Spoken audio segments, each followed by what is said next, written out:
যে আমি যাওয়ার পর ভোটগুলা বৈধ হয়েছে, তারপরে মির্জা আব্বাস নির্বাচিত হয়েছে। আমি গিয়েছি, এটা সঠিক ছিল। নির্বাচনে প্রার্থী, আমি মেইন এজেন্ট, আমি যে কোনো জায়গায় যেতে পারি। আমি এখানে কোনো প্রভাব বিস্তার করি নাই। আমি শুধু বলতে চেয়েছি যে আপনি নির্বাচন কমিশনের নির্দেশনা আছে, আপনি কথা বলেন, কথা বলিয়ে দিয়েছি, কিন্তু তিনি মানতে রাজি হননি। আমি চলে এসেছি এবং কোনো ভোট ওখানে বৈধ হয় নাই। আর এইরকম প্রত্যেকটা কেন্দ্রে আমি তারপর বের হওয়ার পরে শুনছিলাম Michael school, Kamalapur girls school, অনেক স্কুল, আমাদের প্রত্যেকটা কেন্দ্রে 70টা, 75টা, 40টা, 50টা করে ভোট এরকম করে বাতিল করে দিয়েছে। এই ভোটগুলোকে যদি বৈধ করা হতো তাহলে কিন্তু অনেক কয়েক হাজার ভোট আরো বেড়ে যেত মির্জা আব্বাসের। প্রিয় সাংবাদিক বন্ধুরা, আপনারা হয়তো নোটিস করেছেন কিছুদিন যাবত সোশ্যাল মিডিয়া একটি ব্যাপার খুব ছিল।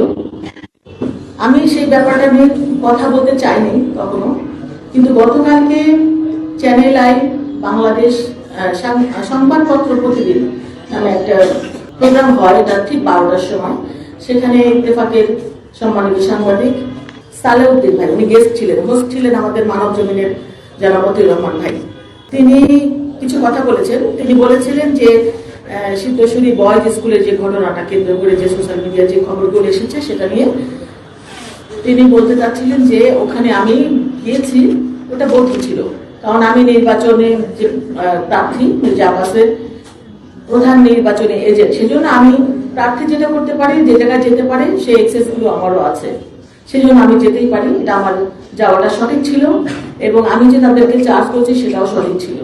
কিন্তু তারপরে তিনি যেটা বলেছেন যে আমি যাওয়ার পরে যে অবৈধ ভোটগুলাকে বৈধ করানো হয়েছে সেটা নিয়ে নাকি মামুনুল হক সাহেব বলেছেন যে তার আসনেও বৈধ করা দরকার, সেটার পক্ষে উনি কথা বলেছেন। তো আমি আসলে সেই জিনিসটা ক্লিয়ার করার জন্য আজকে আপনাদেরকে ডেকেছি। আমি 12 তারিখে 5:30 6টার দিকে আমি জানতে পারলাম সিদ্ধেশ্বরী বয়েজ স্কুল থেকে আমাদের পোলিং এজেন্টরা ভিতর থেকে বারবার আমাকে নক করছিল, এখানে অনিয়ম হচ্ছে, অনেক অনিয়ম হচ্ছে, একটু পারলে এখানে আসেন। আমি তখন দৌড়ে চলে গেলাম, গিয়ে আমি দরজা নক করছি, বারবার নক করছি, অনেক আধা ঘন্টা পরে দরজাটা খুললো, ভিতরে যেতে দিবেই না। তারপরে গেলাম, ওখানে প্রিজাইডিং অফিসার ছিল শামসুল ইসলাম, ইসলামী ব্যাংকের, এবং প্রায় 5-6 জন বিদেশি পর্যবেক্ষক ছিলেন ওই রুমটার মধ্যে। ওখানে কাউন্টিং হচ্ছিল। তখন আমাদের যে ধানের শীষের এজেন্ট তারা বলছিল যে এখানে 25 থেকে 27টা ভোটকে তারা বাতিল করে দিয়েছে, যে ভোটটা ওই যে গ্যাপ সাদা জায়গাটা সিল মেরেছে জন্য সেগুলোকে বাতিল করে দিয়েছে। কিন্তু আমরা শুনতে, আমি রওনা হওয়ার আগে জানতে পেরেছিলাম যে নির্বাচন কমিশন থেকে ওই ভোটগুলোকে বৈধ করার জন্য রিকোয়েস্ট করা হয়েছে। তখন আমি প্রিজাইডিং অফিসার শামসুল ইসলামকে বললাম যে এই ভোটগুলো তো নির্বাচন কমিশন থেকে বৈধ করার জন্য বলা হয়েছে। উনি বললেন যে আমরা এরকম কোনো নির্দেশনা পাইনি। তখন রিটার্নিং কর্মকর্তা এই সময় আমার মোবাইলে ফোন দিলেন। আমি তখন বললাম যে ভাই, এখানে তো রিটার্নিং কর্মকর্তা শামসুল ইসলাম, উনি কথা শুনতে চাচ্ছেন না, উনি এগুলোকে মানতে রাজি না।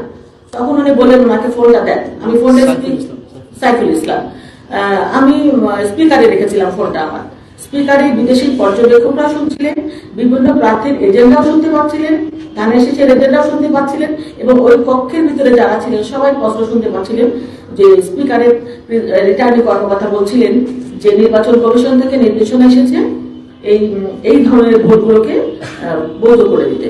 এখন এটা বাস্তবায়ন করবেন কি না করবেন সেটা সম্পূর্ণ আপনার ব্যাপার। তারপর উনি ফোনটা রেখে দিয়ে সেই শামসুল ইসলাম বললেন যে আমি এটা মানতে রাজি না।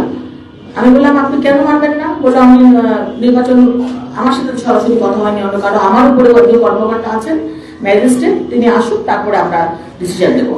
তা আমি বললাম সেই ম্যাজিস্ট্রেটকে কল করেন। উনি অনেকবার কল করে বলে আসছেন। তারপর অনেকক্ষণ পরে সেই একজন মহিলা আসলেন ম্যাজিস্ট্রেট।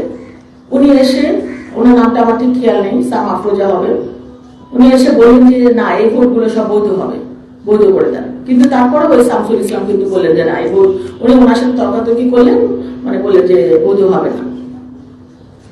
কিছুক্ষণ পরে ওই ম্যাজিস্ট্রেট তখন বললেন যে আমার আরেকটা জায়গায় একটা অনিয়ম হচ্ছে, আমি ওখানে একটু চলে যাই। তখন আমি বললাম যে আপনি এই জিনিসটা সলিউশন না করে আপনি চলে যাচ্ছেন, তাহলে এটা কি হবে? তখন উনি বললেন যে আমি কিছুক্ষণ পরে আবার আসছি। তখন উনি চলে গেলেন, আর আসলেন। তখন আমি প্রিজাইডিং অফিসারকে বললাম যে আপনি এখন কি ডিসিশন নেবেন? উনি বললেন যে না, আমি একদম সিএসি বা সচিবের সাথে কথা না বলে আমি কোনো কাজ করবো না, মানে উনি কারো কথা শুনতে রাজি না। তো ওখানে আমি তো প্রায় আধা ঘন্টার উপরে ছিলাম হয়তো। তখন আমাদের ছেলেপেলেরা যারা পোলিং এজেন্ট ছিল তারা বলছিল যে এখানে অনেক ভোটের ব্যবধানে আমরা এগিয়ে আছি। আর এই ভোটগুলো দিবে কি উনি মানে আমার সাথে তর্কাতর্কি হচ্ছিল যে আমি বলছিলাম যে আপনি যেটা লিগাল সেটা করেন, যেটা আপনাদের নির্দেশনা সেটা আপনার মানে উনি মানবে না। যখন মানবে না আমি চলে এসেছি ওখানে, কিন্তু একটা ভোটও ওরা বৈধ করে নাই, 25 থেকে 27টা ভোট। এবং আমার কাছে তারপরে 7:30 8টার দিকে ফোন আসছিল আমাদের পোলিং এজেন্টদের যে আমাদেরকে এখন জোর করে বের করে দিচ্ছে, লাইট অফ করে দিয়েছে, সিগনেচার নিয়ে নিয়েছে, আমাদের এখন আর কিছু করার নেই। এই সাইফুল ইসলাম সবাইকে তারপরে বের করে দিয়েছে, লাইট অফ করে দিয়েছে এবং একটা ভোটও ওখানে বৈধ হয় নাই। তো যেটা সোশ্যাল মিডিয়ায় ছড়াচ্ছে যে আমি যাওয়ার পর ভোটগুলা বৈধ হয়েছে আর তারপরে মির্জা আব্বাস নির্বাচিত হয়েছে, এটা ঠিক নয়। আমি আমি আমি মানে ভেবেছিলাম না, মানে এটা নিয়ে যে আপনাদের সাথে কথা বলতে হবে এটা আমি আশা করি নাই। কিন্তু কালকে যখন আমি ওই চ্যানেল আই নিউজটা আমি মানে সংবাদপত্রে ওনার কথা বল যখন শুনলাম, ওনার নাম হলো ইত্তেফাকের সাংবাদিক সালেউদ্দিন ভাই, উনি বলছিলেন যে আমি গিয়েছি এবং আমি যাওয়ার পরে ভোটগুলো বৈধ হয়েছে, তাহলে অন্য জায়গায় ভোট কেন বৈধ হবে না, এবং গিয়েছে এটা রাইট আছে, এটা উনি বলছিলেন যে উনি গিয়েছে, ওটাও ঠিক আছে এবং ভোটগুলো বৈধ হওয়া দরকার, এটাও ঠিক আছে। তো কথা হচ্ছে যে এখানে যদি বৈধ হয় তাহলে ওখানে হবে না কেন? তো ভাই আমি যেটা বলতে চাচ্ছি, কোনো ভোটই ওখানে বৈধ করে নাই।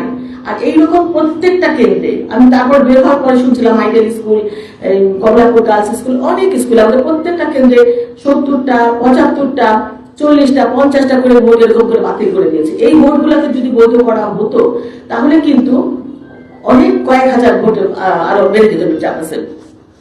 তো আপনাদেরকে ডেকেছি এটার জন্য, কোনো ভোট বৈধ করা হয় নাই। তারপরে আমি রিটার্নিং কর্মকর্তার অফিসে গিয়েছি রাত্রে 9টার দিকে এবং আমি লিখিত একটা চিঠি কমপ্লেট দিয়ে আসছি যে এই ভোটগুলোকে যেন বৈধ করা হয়, কিন্তু এখন পর্যন্ত সেটা করা হয়নি। তো আমি যেটা বলতে চাই আপনাদের কাছে, আবারও বলছি, আমি গিয়েছি, এটা সঠিক ছিল। নির্বাচনে প্রার্থী আমি মেইন এজেন্ট, আমি যে কোনো জায়গায় যেতে পারি, আমি এখানে কোনো প্রভাব বিস্তার করি নাই। আমি শুধু বলতে চেয়েছি যে আপনি নির্বাচন কমিশনের নির্দেশনা আছে, আপনি কথা বলেন, কথা বলিয়ে দিয়েছি, কিন্তু তিনি মানতে রাজি হননি, আমি চলে এসেছি এবং কোনো ভোট ওখানে বৈধ হয় নাই, এটা আপনাদের মাধ্যমে জানানো।